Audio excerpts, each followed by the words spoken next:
Boring test ক্রিকেটে স্বাগত। বাজ বল নিয়ে ইংল্যান্ডকে খোঁচা ভারতের।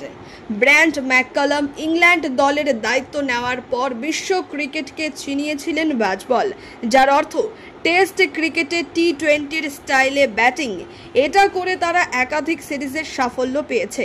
এর ফলে টেস্ট ক্রিকেটে পরিচিত ঠুকঠুক ব্যাকফুটে চলে গিয়েছে। এবার সেই বাজ বলকেই কার্যত মাঠের বাইরে পাঠিয়ে দিলেন ভারতের বোলাররা।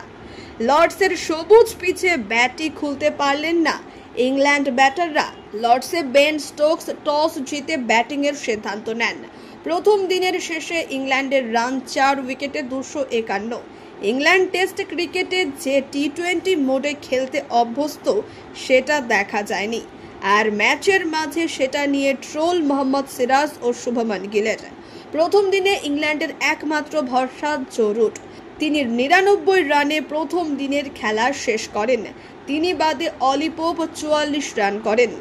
জো রুট এখানে টেস্ট ক্রিকেটের মোডে খেলা শুরু করেন, অর্থাৎ বাজ বল চলে যায় ব্যাকফুটে। এখানে রুটকে ট্রোলড করেন দুই তারকা। দেখা যায় জো রুটের ব্যাটিংয়ের সময় তাকে বল করছিলেন মোহাম্মদ সিরাজ। সেই সময় সিরাজ রুটকে বলেন, বাজ বল বাজ বল বাজ বল, আমি বাজ বল দেখতে চাই। এরপর জসপ্রীত বুমরার ওভারের সময়ে শুভমান গিল স্লিপ কর্ডন থেকে বলেন, আর এন্টারটেইনিং ক্রিকেট নয়, বোরিং টেস্ট ক্রিকেটের স্বাগত। ব্র্যান্ডন ম্যাককালাম ইংল্যান্ড দলের দায়িত্ব নেওয়ার পর এটা হলো দ্বিতীয়বার ইংল্যান্ড টেস্টে প্রথম 40 ওভারে 3-এর কম রান রেটে ব্যাট করল। ব্যুরো রিপোর্ট, ইউজে নিউজ।